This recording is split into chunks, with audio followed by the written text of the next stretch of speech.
So Mick Harford is another thread that's just been permanently parallel with Luton Town. So he first came to the club in, I want to say, 1984. So we were in Division 1984. We signed him from Lincoln, I believe. It was before my time. And the 80s was one of the most successful periods for Luton Town. We're in Division 1 for a decade. We got promoted in the 81-82 season. And then Mick Harford came in 84.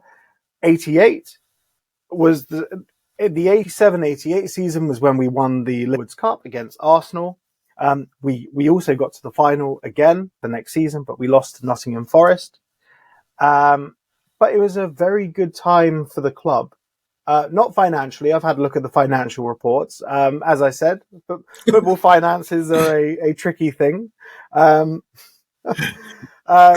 it was a good time for the club.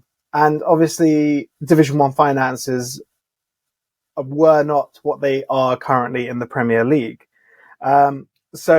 With success, people want to buy your players. So Mick Harford was snapped up from us. And then a couple of years went by, as well as Mick Harford getting snapped up. Our manager at the time, David Pleat, was also snapped up in the mid-80s. Yep. But the main thing was Mick Harford was there for when we won the Littlewoods Cup, which was nice. But then in our final season in the old Division 1, David Pleat came back. He brought back Brian Steen. He brought back Mick Harford. Mick Harford was good. He scored a lot of goals that season. But unfortunately, it wasn't enough to save us from relegation. So then Mick Harford left us again. He wouldn't return as a player, unfortunately. However, Mick Harford did come back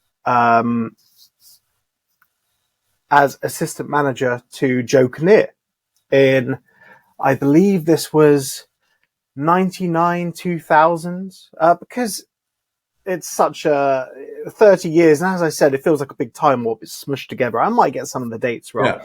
So Mick Harford came back as assistant manager to Joe Kinnear, who is a well-known former manager for Wimbledon. He's kind of a Football League legend in England. And then when John Gurney came in, he sacked both Mick Harford and Joe Kinnear.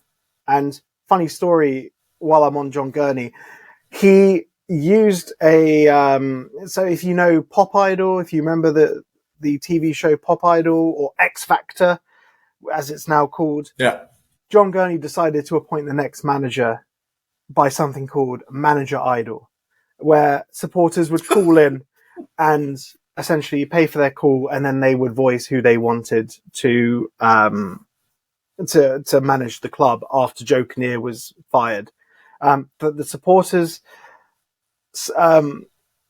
picked Joe Kinnear and Mick Harford overwhelmingly, but the whole thing was rigged anyway, and that's how we got Mike Newell, funnily enough. So that's how Mike Newell came into the club. But Mike Newell was a very good manager. So Joe Kinnear and Mick Harford did not come back. Then Mick Harford came back again. After Kevin Blackwell was fired on our sort of tumble down the leagues in the late 2000s, Mick Harford came back and he was again greeted just like 2020. He was greeted by a 30-point deduction. So he was the manager that led us to the JPT, but he was also the manager that took us into the conference. And then he sort of left halfway through our first season in the National League because I feel he was burning out. He felt he wasn't really cut out for it. But he sort of stayed around the club. And he became the chief recruitment officer, the head of recruitment. And he's been vital in setting the tone for our recruitment since we returned to the Football League. And then he came back briefly as manager after Nathan Jones left us in our League One season. So Nathan Jones left us. We were second in the league. It was a vital time for Luton Town because that week when Nathan Jones left us, we were due to hear about our new stadium. We were waiting on planning permission.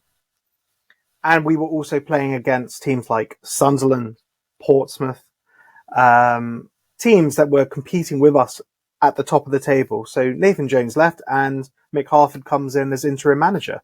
And he took us through to the end of the season. We didn't lose a game for 6 months. It was a tremendous experience. And after that, he was like, I'm going to step back now because I have no interest in managing the club. It was just a temporary thing. He did manage us for one match again last season after Nathan Jones left again for Southampton. It's one game. Yeah. Unfortunately, then the World Cup break came at the time, so he could put his recruitment hat back on and bring in Rob Edwards. And he's also had he's done remarkable stuff with the raising awareness for prostate cancer, because a lot of men don't realize to get their prostates checked, after the age of 40. And he's had a very public battle, which is very brave to go public with your battle. And he was doing this while he was managing the club in League One and after that. And I believe he's won the battle though with cancer. It's always a continuing battle, but he's a brave man. Yeah. He's a great man, and he truly is a club legend.